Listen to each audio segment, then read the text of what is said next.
గురుగారు, కొంతమంది తెలిసి తెలిసి పాపాలు చేస్తూ ఉంటారు. మళ్ళీ ఆ పాపాలకు పరిహారాలు కూడా చేసుకుంటూ ఉంటారు.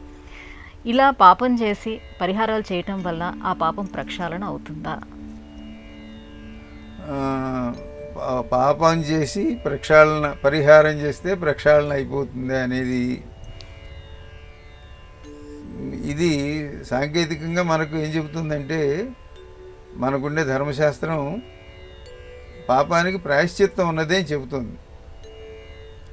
లేనివి కొన్ని ఉన్నాయని చెప్పింది.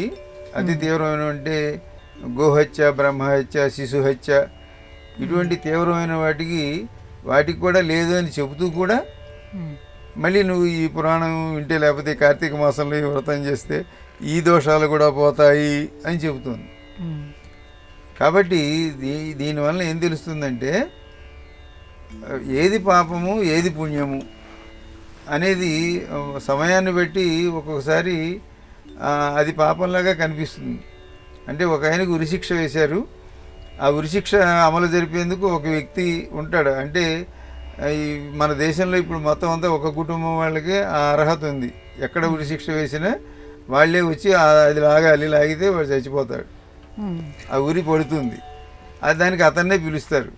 అతనికి 100 రూపాయలు 1000 రూపాయలు ఇస్తారనుకోండి.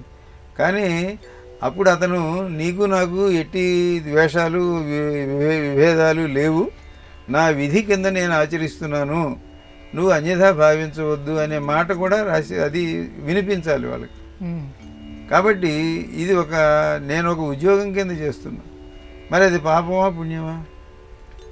రోడ్డు మీద రాంగ్ సైడ్ వెళ్ళిన వాళ్ళని, లేకపోతే రోడ్డు మీద అల్లరి చేసే వాళ్ళని పోలీసులు లాఠీ చార్జ్ చేశారు, అది పాపమా పుణ్యమా? అంటే అది వృత్తి ధర్మంగా క్రమశిక్షణ కోసం, సమాజాన్ని సరిగ్గా ఉంచడం కోసం చేస్తున్నాం అనుకోండి. కానీ మనస్సులో అయ్యో వాడిని కొట్టేశానే అనేది ఈ కానిస్టేబుల్కో ఎవరికో లోపల ఉంటుంది. మరి దీనికి ఒక ప్రాయశ్చిత్తం అనేది ఉందిరా అబ్బాయి, కావాలని పాపం చేసి ఈ ప్రాయశ్చిత్తం చేసుకుంటే అది పోతుందా అనే దానికి, అంటే అప్పటితో వాడు మార్పు వచ్చినట్లయితే దానికి ఈ ప్రాయశ్చిత్తం వలన ఇంకా అప్పటి నుంచి మంచిగా ఉంటాడు. అంటే ఈరోజు పొద్దునుంచి చేసి సాయంకాలం ప్రాయశ్చిత్తం చేస్తాను, ప్రతిరోజు అట్లాగే చేస్తాను అనేది కాకుండా, ఇప్పటికీ దుర్మార్గుడు వాడు ఇప్పుడు కావాలనే చేశాడు పాపం. అశోకుడు చేసినటువంటి యుద్ధంలో కొన్ని వేల మంది చచ్చిపోయారు. ఆ చచ్చిపోయిన దానికి ఆయనకి అయ్యయ్యో ఇంతమందిని చంపానని దుఃఖం కలిగింది. ఈ కలిగిన దానికి అప్పటి నుంచి ఆయన అహింసా మార్గం, బౌద్ధ మతంలోకి దాంట్లోకి వెళ్ళాడు. కాబట్టి ఇప్పుడు పాత అశోకుడు కొత్త అశోకుడు అన్నాం అనుకోండి. ఆయన దుర్మార్గుడా? ఇప్పటికీ దుర్మార్గుడుగానే చూద్దామా?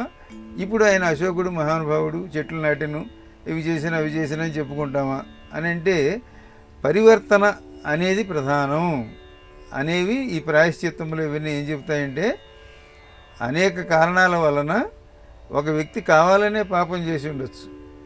నేరం నాది కాదు, ఆకలిది అనొచ్చు. వాడు ఆకలి కోసం కావాలనే దొంగతనం చేసి ఉండొచ్చు. కానీ ఇక ముందు ఇట్లా చేయొద్దు, నేను తప్పు చేశాను అని వాడిలో కలిగేటువంటి పరిణామమే పశ్చాత్తాపము. పశ్చాత్ అనగా ఆ నేరం చేసిన తర్వాత, తప్పు చేసిన తర్వాత కలిగేటువంటి తాపమే పశ్చాత్తాపం.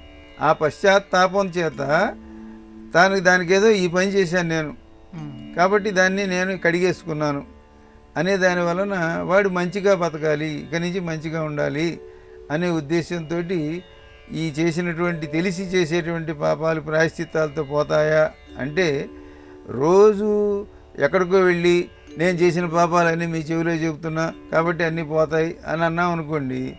అంటే ఎందుకోసం అంటే, అరేరే రోజు ఏం చెప్పుకుంటానరా బుద్ధి లేకుండా, ఇక నుంచి మనం చేయకూడదనేటువంటి పరిజ్ఞానం లోపల పరిణామం రావటం కోసం అందుకోసం అని చెప్పారు.